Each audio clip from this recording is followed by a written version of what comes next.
Hi, dreamers. I'm Percival, And I'm Viviane. and we are your hosts of the Dreamscape Chronicles. If you would like to share a story for us to tell or come on the show and share it yourself, we welcome all dreamers to contact us at DreamscapeChronicles@outlook.com. And we really do encourage you guys to submit some stories. You know, the more stories we get, the more we can share on this platform.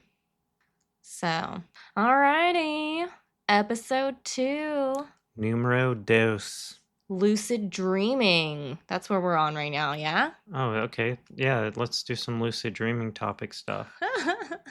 Lucid dreaming's kind of, I don't know. It's not a fringe science because it's been proven, right? There's definitely research on it. I'll share some of that here in a bit, but it's kind of a weird one. Yeah, it's probably one of the most familiar that I can say that I remember from an early childhood. Well, and that makes sense because it's capitalizing on your awareness, right? So it would be something that would be more memorable than, for instance, a dream, where a lot of people say, you know, I don't dream. It's actually because you don't remember your dreams. But with lucid dreaming, you are aware that you are dreaming. So it probably is something a little bit easier to recall. Yeah, and there's normally always signs, and I'm sure we'll get deep into the topic of things you can do and specific ways to realize you're in a dream. Yeah, that'll be very cool, especially for people who maybe don't have a lot of experience with lucid dreaming and maybe want to help induce it. You know, we don't guarantee anything. We're not scientists or anything like that, but it will be cool to maybe briefly discuss methods to lucid dreaming. Yeah, no PhD here. No, so you mentioned that you've had a lot of experience with lucid dreaming, but you're not the only one that's been kind of known for lucid dreaming. I mean, there's a lot of research behind it, but there's quite a few people that are known or cultures that are known for lucid dreaming through the years. Yeah, there's quite a bit of famous people that are recognized for lucid dreaming. Yeah, for sure. Can you name any? I know they say specific authors like Stephen King and James Cameron. Oh, and Stephanie Meyer, right? Yeah, the Twilight writer. They've all said that most of their stories came from dreams. Well, Ah, maybe not all of their stories, but some of their stories' ideas came from dreaming. yeah. So it's possible a lot of that was lucid even. I mean, you never know. That's speculation, but it's very cool. Very, very cool. You know, I think a lot of people speculate that the daydreamers of our history were also lucid dreamers or thought to be lucid dreamer researchers. I don't know how you would say that. So you're probably talking about like Einstein and Tesla. Yeah, the major daydreamers, you know? I mean, we all are. Yeah, I can say I can relate to that kind of topic. And yeah, I have a very creative imagination, and I think being able to daydream and problem solve kind of simultaneously is how I go through most of my day. And I'm sure this is probably exactly how I would think that Tesla and Einstein did too. Yeah, and you know, there's like famous artists that are kind of known for it too, like Salvador Dali. He's kind of an assumed lucid dreamer because a lot of his art is based around dreams, and lucidity was definitely a theme of his that he was very interested in. You know, he wrote a book, and in there he was covering, you know, quote unquote, the 50 secrets on how to reach lucidity. So he was definitely well known for it as well. Yeah, and artists like I think Henry Fuseli Yeah. was the artist who painted The Nightmare, which isn't really, that's more sleep paralysis based, but was an artist that, they say that most of these things come hand in hand. Well, and I think it's interesting because there's so many people that were intrigued by the sleeping world, you know, like Salvador Dali, Fuseli, you know, and even scientists and inventors toyed with sleeping, like Thomas Edison. He was well known for his micro sleeps, you know. He would sit down in a chair or lay down and he would hold what was it, like ball bearings in his hand. He would have something on the ground that was metal as well, and as he fell asleep, his hand would relax. The ball bearings would fall and clatter on the metal, and it would wake him up, and it would like force him away from fully sleeping. Oh, that sounds kind of similar to our modern mild technique that they use to wake up and go back to sleep to dream. Yeah, yeah, yeah. Ooh, we'll talk about more of that here in a bit for sure. People have been interested in lucid dreaming for a very long time, like all the way back since ancient times. Like Aristotle, for instance, on dreams, which was part of his Parva Naturali. Ooh, I want to hear about that. Yeah. So he actually, in there, it's quoted, often when one is asleep, there is something in consciousness which declares that what then presents itself is but a dream. He's talking about recognizing when you're sleeping, when you're in a dream. Interesting. And that was a quote? That was a quote from his Parva Naturalia, which was a collection of short treatises from him that explored the relationship between body and soul. That one was named On Dreams. Yeah. Yeah, super cool. But he's not the only one. There's also Eastern cultures like South Asia, the subcontinent. Individuals were well known for engaging in practices to cultivate awareness of their dreams and different states of sleep dating back millennia, including meditative practices. And it was meant to apprehend the dream state, which I love. I love how they put that. Right. And didn't we even read something on, oh, I can't remember now. It was about the more religious a culture was, the more likely they were to have different experiences with dreams. Yeah, I think I remember it was a lot of the cultures that they found evidence where this was studied or practiced, or people were interested in this topic.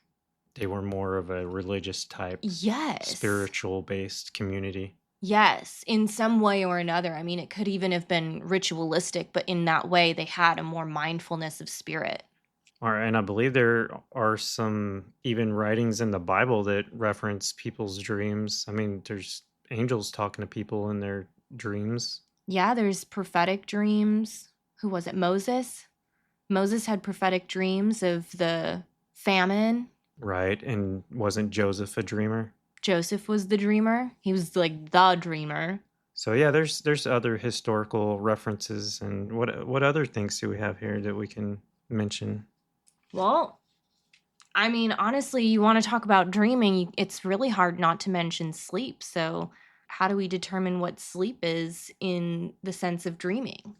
That's true. And hopefully for the people who have probably heard most of this before, um, we're just going to do a quick rundown of your basic sleep stages for anyone who hasn't heard of this before and might want a better understanding of our sleep cycles and the process of it.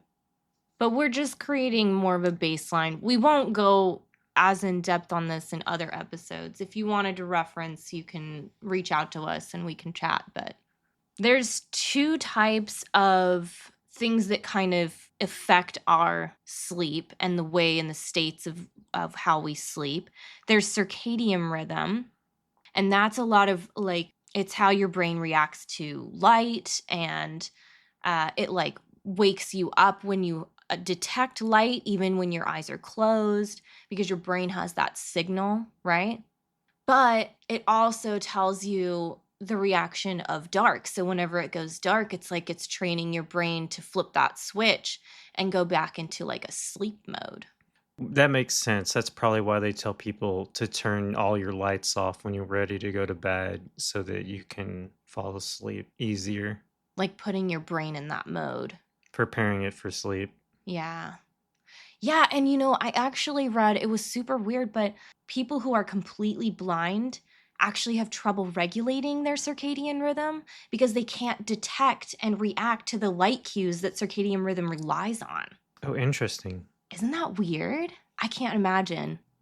There is something that we'll talk about later, probably when we get into the near death experiences, but there are some researchers who have had people who were blind in near death experiences have visual experiences in their near death experience. How strange. I'm not sure if these people had, attained blindness after a certain point in life and maybe it's like a recall of some sort mentally, or if these individuals were blind from birth. I'm sure there's probably a huge difference between the two. If we Yeah. could find the studies, we would be able to, say exactly what it was. Yeah. With there being so many different variables. The other thing with sleep that kind of affects the way that we sleep or the types of states that we go into is actually our sleep drive. And this is kind of like whenever we crave food when we're hungry. Oh, okay. So this is our body craving sleep when we're tired, and it helps our body reset or our brains process the day. But napping can actually heavily affect that. That's why I think it's funny because you don't nap and you always say it affects your sleep at night. And that's so totally true because it's actually affecting your sleep drive. Right. It's just like if you snack all day, you're never going to be hungry. Exactly. Yeah. But then when all of those go well and all of those go right, at night, our brain goes through two different types of sleep. It's either non REM or it's REM. So we have non REM sleep, which is non rapid eye movement sleep, and that can kind of be broken down to 4 stages. The first stage is awake to falling asleep. Then that second stage is light sleep, and that's when our heart rate and breathing changes and it regulates, and our body temp even decreases in that state. Right. If I'm not mistaken, our breathing and heart rate slows, right? I think you're right. Yeah. We'd have to look that up to verify, but Again, I am not a scientist. we are not. Um and our third and fourth stage, it kind of gets rolled together usually when they talk about it, but that's when we experience our deep sleep. And deep sleep is completely different than REM. Then we have REM. So that's basically the stage where we start having our dreams. In REM, you mean? Right. Yes, that's exactly right. So in REM, once we reach that and we're past deep sleep, our brains actually change. The waves are similar to wakefulness, actually, which I found kind of interesting. That is very interesting. I guess it's like when we're processing images while we're awake, we're processing images in our brain while we're dreaming. It seems like it could be because your brain is processing activity like it would while you would be awake. Yeah, yeah, the movement. There's usually a storyline, even if it doesn't really make sense. So is it possibly it's recording, just your brain's activity visually in your mind? Like I wonder if, you closed your eyes and you had the thoughts or visions would show the same patterns as if you were asleep thinking about the same kind of things. Oh, I don't know. It's interesting. Although some people can't visualize, and that's a whole That's true. separate issue. It's kind of like art styles. We all dream in different ways. Some of those people might not be able to dream either. I think I've heard that the people who cannot visualize things in their mind can't have dreams, or they might not be able to have dreams. Well, we know everyone dreams, so if they can't visualize it, I wonder what they're experiencing at night instead of dreams. This is a great time to remind everyone that you can definitely submit stories. So if you're hearing us talking about this stuff and theorizing, and you're at home and you're like, yeah, that's me, this is what happens, please write to us. Please share those stories. We want to hear what happens. We want to know. 100%. So in REM, going back to that, our wavelengths change in our brain. As it suggests in the name, our eyes move much more rapidly behind our closed eyelids. And then our breath rate actually increases and our body becomes temporarily paralyzed. And that is called atonia. Atonia. I've heard that word before, and very familiar with it. That's basically your body's way of preventing you from acting out in your sleep. It's a big part of sleep paralysis and the reason why you can't move. Yeah, it basically like stops you from, like in your dream, if you're running and then you like have to run and jump off a bridge, it prevents you from in your waking life Acting out those dreams. actually getting up and like jumping out the window. Yeah, that wouldn't be good. Wouldn't be the So greatest. it's probably some kind of evolutionary trait that we learn to prevent ourselves from injuring ourselves in our sleep. More than likely, yeah. More than likely. So speaking of evolution, let's talk about the evolution of lucid dreaming as a theory. You know, we know that there were ancient civilizations and lots of different artists theorizing these types of things, but it's not really been widely accepted as a theory for very long. Interesting. Yeah, actually, it was only like officially referenced as a thing in 1913. So do we know what they considered it before that? Not really, they were just irregular dreams, is what they considered it. Okay. Some people tie it back into that religious side, but other than that, they really didn't have any specific name for it. Okay.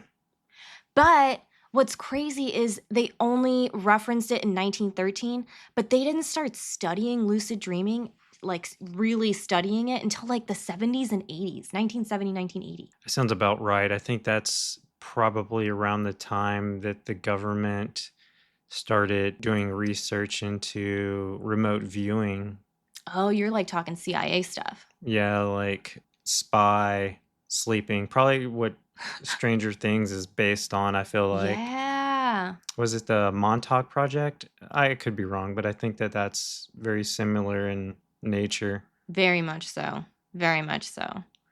Yeah, actually, I think it was like 78, at the University of Liverpool, there was a guy named Hearn, and he was the one that helped discover and test an eye signaling method. He only had 18 subjects in his research, and he actually was able to prove that if you predetermined an eye pattern before you went to sleep, you could signal to someone as soon as you were lucid in your dream that you were lucid by moving in that pattern. Oh, so like left, right, up, down, A, B, Yeah, A, B. exactly. Gotcha. Yeah, but so then Hearn's research was then used by a guy named Laberge, which sounds so very cool. But he studied Hearn's theory of the eye signaling, and then he furthered his studies at Stanford University using an electrooculogram, which could prove it watched the eyes while you were sleeping so that it could study what they were doing, and there was no mistaking it for something else. Oh, that's pretty neat. Yeah, so he tested Hearn's theory and proved that it works. So it's basically a proven thing as far as Laberge's study. Oh, for sure. Like since Hearn and Laberge, because it was right around the same time, I think Hearn was like 78, and then Laberge kind of came into play around like the 80s. But ever since Laberge has proven it, it has definitely been proven. Lucid dreaming is a thing, and now we have a lot of studies on it, and it is not a fringe science. It is for sure a thing. Well, that's super interesting, and especially with the fact that our government was interested in this stuff at one point, just kind of has you questioning why were they so interested in our dreams. Yeah, it's funny that you bridge to that because actually the CIA sealed some of Laberge's research in like the 90s and they didn't unseal them until the 2000s. So it's like, what were they doing with it for 10 years? Probably didn't want the spies to find out what they were doing. It's probably true because so the research that they sealed, or I mean, some of the research that they sealed anyway, was like stuff like at-home studies that Laberge had been doing, where he gave subjects a sealed envelope containing a random photo, and it had been like one of like 100 National Geographic magazine photos, and then they were supposed to go to sleep and in their sleep study the photo by opening the envelope during dreaming, and then wake up and record their dream in detail and send all of it back for study without ever opening the envelope. But the problem with that was it was never easy to conclude anything. It made it impossible to have any conclusive proof of anything because, somebody could easily be cheating. I mean, that does make sense, and that kind of seems like they were almost pushing towards astral projection or just remote viewing in general for that. Something I found funny about Laberge's research that they had sealed is that they called those so-called cheaters, they actually called them, what was it? Experienced magicians. That they felt that experienced magicians could have opened the envelope, possibly seen the material, fudged the report, and then sent it back. Chris Angel. But yeah, so that was a big study that they did, and it's kind of interesting to see the CIA's interested in that as well. Still intriguing. But that being said, that was actually not the end of LaBerge. So LaBerge, Dr. Stephen LaBerge, the guy we've been chatting about, he also came up with techniques on how to induce lucid dreaming. And a lot of people still use those today, and it's known as the mild and the wild method. The mild, it stands for MILD, it's mnemonic induction of lucid dreams. So this one is the wake back to bed cycle, is what it's also known as. So basically, you're like going to sleep, waiting till you're in REM, and then waking yourself up just to remember that you were dreaming, and then set the intention for that dream recall to go back to bed and experience more of that lucid dream. So that's the mild method. And that one's kind of like, that one's preferred because it is a lot easier. You just go to bed, wake up, and then try and remember. And once you go back in, you try and have that awareness to go lucid. Yeah, I'm pretty sure that one is exhausting to do. I bet so. You'd probably lose a lot of sleep on it. Ultimately, you'll end up in sleep paralysis. But that being said, his wild method is much more difficult for most people. So the wild method is the wake initiated lucid dream. This is also considered the most vivid type of lucid dream that you could have, because you actually start from a waking state and then you just kind of relax into it until you see hypnagogic hallucinations, which means pre-sleep, like as you're falling asleep. And those hallucinations is you falling asleep and going into REM. But the wild method is so much harder because you don't have that kickoff of REM. You don't have that like starter dream to have awareness in. So you just deprive yourself of sleep until you start hallucinating? I mean, that might be a method, but I don't think that's the wild method. I think there's drugs that also do that. Well, that's true. Natural and chemical. Not the drugs. Don't do drugs, kids. Don't do drugs. Stay in school. So mild and wild, and that was all created within his Lucidity Institute, which is widely accepted as being, one of the top tier dream research facilities. But then his mild and wild theories actually branch out to a lot of more current times. So there's actually like apps that you can download, and I haven't researched a whole lot of them, so I'm not going to throw any in here. If we come to that point and people are interested, I'll try and find some good ones that we can like share and look into. There's been studies using apps, like for instance, the Northwestern University, they studied the induction of lucid dreaming as a treatment to narcolepsy-related nightmares, and they had a lot of success with it, actually. So, like, what do you mean about narcoleptic-related nightmares? Narcolepsy-related nightmares? Yeah, that word. Narcolepsy-related nightmares. So so that's kind of a cool tie-in, actually. So we're going to be talking about sleep paralysis eventually anyway. Sleep paralysis is considered a type of narcolepsy. Says who? No, it's been widely studied. So narcolepsy is really just referring to the fact that your brain doesn't have a good control on its wakefulness state, right? So narcoleptics are usually the ones that are like falling asleep a lot, just like on a bus or sitting, having a conversation, then all of a sudden, bam, they're asleep. But actually, it works the other way too. If you're in deep sleep or REM and you are awake or you're aware of your wakefulness, then you're still not controlling your wakefulness, and that's considered narcolepsy, and that is sleep paralysis. I don't think I've ever heard that. Yeah, it's kind of confusing because we have such a misnomer for narcolepsy being just one thing, but it's multiple things. Yeah, those people never had sleep paralysis.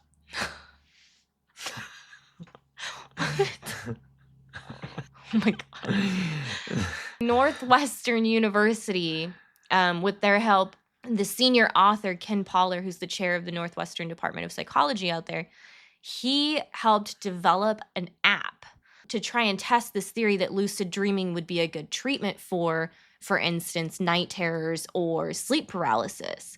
And what they did was you would sign into your app before you went to bed, and then it would include a sound cue in order to induce awareness of your physical, mental, and emotional states and details of your surroundings while you're in the middle of sleep. Sounds like big apnea keeping an eye on you. Oh, yeah. I'm sure. We're never going to get through this. But yeah, so by the time you would wake up from whatever the sound cue was, it would prompt a dream log, and then it would prompt you to remember your dream and kind of force you to have that awareness so that next time when you went back to sleep, you were more in control of your dream. Kind of like how whenever the cat knows that we're home, she runs to the football. Yes. That's exactly it. They had a lot of success with this, though. And even Poller, going into this, he said tweaking sleep opens the door for people to change their dreaming. And that's exactly what happened. So these people that were using the apps, they found a overall reduced narcolepsy-related nightmares in all of their participants. Oh, well, that's good. So that seems like that could be actually very useful then for... As a treatment? Yeah. Yeah. Yeah, because basically they learned how to take control of their dreams. So if they were locked in paralysis or locked in a night terror, they were able to force awareness in their dream and recall that they are sleeping and then take control and make it something different. Like the end of Stephen King's It. Yeah. A little less alien, though. Well, you don't know what they're dreaming about. They could be dreaming about alien clowns. It's possible. Or Mary Poppins. Basically the same thing. Sure. Yep. But what about you? Don't you have some lucid dream stories for us, or possibly give us a little bit of a teaser of something that we can chat about later? Yeah, I can go over some lucid dream stories. I'm not sure what people are interested in to hear from me. So I used to have pretty crazy stories about different places whenever I was younger. Like real ones? No, well, kind of both. Places that I'd never knew of or seen before. And I guess they were kind of more fantasy places. Okay. And then other places, I don't know if that's actually where it was. I could have a dream that I would be, somewhere overseas and never have been there. Some of the fantasy ones, when I was younger, I used to always have a reoccurring dream that was this coastal place that had different towers and temples and very tall peaked houses. So it looked like kind of an ancient civilization, but on a coast type deal? No, I mean, it was clean. It was new. It didn't look like it was in ruins or anything. Oh, no, but fantasy-wise, it looked more like... Most of it was white. The stones were white. Oh, similar to, Grecian. Yeah, I guess the roofs were red and gold. I kind of remember there were forests pretty much all in the distance away from the town. The backdrop was always into some kind of gulf or basically a port. You couldn't really tell where the water went to. But the sun would always set behind the town. The stones were pretty big stones. Kind of, I guess, if you look at the pyramid, how their stones are giant stones. Large slabs. Cyclopean stones. Yeah. We learned what that word was. Yeah. There were people there. I don't really remember communicating with a lot of people. I did random stuff. I would fly around, which I thought was weird. And most people didn't really even recognize me flying around and doing stuff while they were doing their own things. Were you lucid while you were flying? Yeah. So you were lucid the whole time through these? Oh, yeah. Yeah, most of the time. So I could, if I was in some state of dream and I realized I was in a dream, I could change where I wanted to go, and I would always kind of go to this one place for whatever reason. Okay. And it just seemed like it was always a backdrop of, I guess, different dreams that I was having.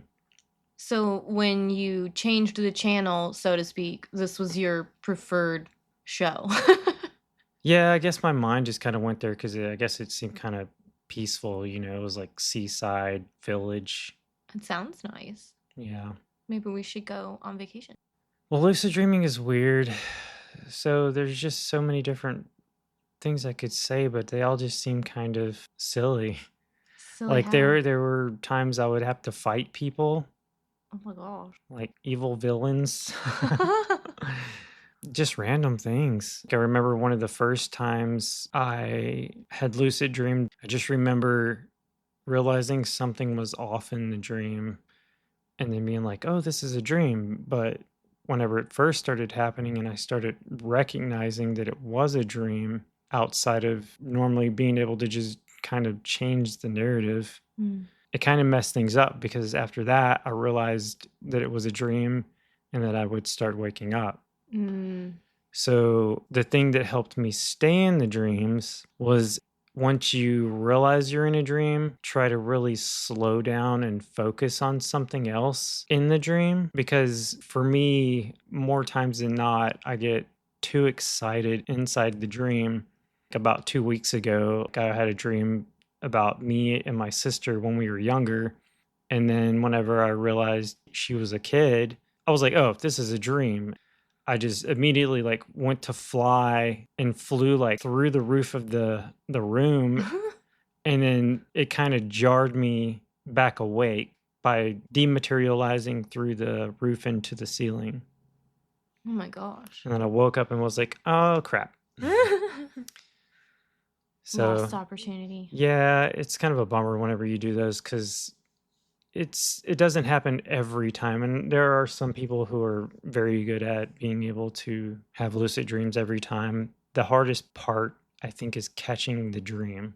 So do you think practice helps with lucid dreaming Oh, then? definitely. The more things you do to help you recognize it, being able to remember your dream, for one, is your first step. So if you can't remember your dream, even if you were lucid, it's going to be hard for you to remember it. Right. So dream journals are a must, Yeah, even if you can't really remember much of it, write anything of it down. for sure. And make it the first thing you do because your brain wants to switch channels so fast when you wake up.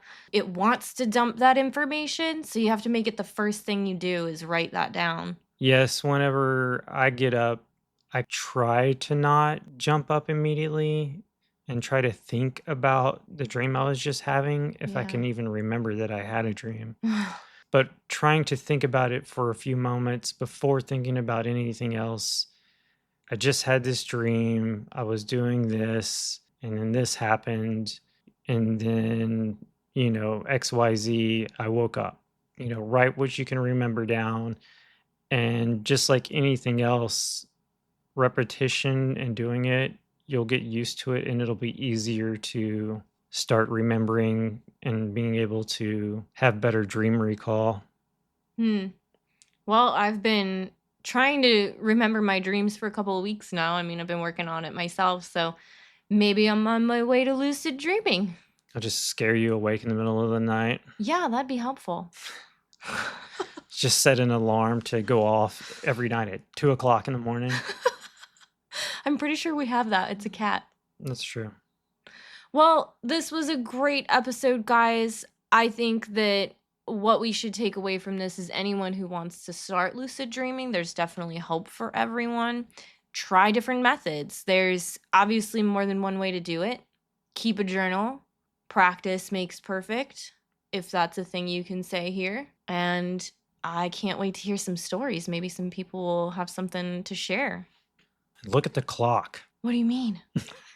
Look at clocks in your sleep. Well, oh, as a way to recognize that you're sleeping? Clocks are probably the easiest way because time doesn't keep in dreams, right? I'm imagining like the melting clocks Dolly picture. Well, it's more like looking at the clock and it being 2 o'clock, and then looking away for a second, looking back, and then it's like 10 o'clock. Ah. The time will never be correct, which is why I can tell whenever I'm having a dream versus sleep paralysis, because the time doesn't alter itself in sleep paralysis. Hmm. So, That makes sense. Yeah. but that can be a topic we can talk about next, possibly. Oh, I can't wait. That'll be Some exciting. sleep paralysis and sleep demons. Let's get our Atonia on. Sleep demons. Demon. All right, guys. It has been really fun with you guys, and thanks for hanging in there with us. Again, we want to remind we have our email out there. Please send us some stories, even commentary. If we made a mistake, please call us out. We will correct it. Like we said, we're not perfect. We're not PhDs. Yes, and we're trying to stick to a schedule. Unfortunately, we both do have full-time jobs that take about 10 hours for both of us out of each day. So, We're still on the grown-up job route. yeah, so these are free for now, and as long as we can, keep them free. Until next time, dreamers, keep dreaming and Join us in discovering what may lie beyond the walls of sleep.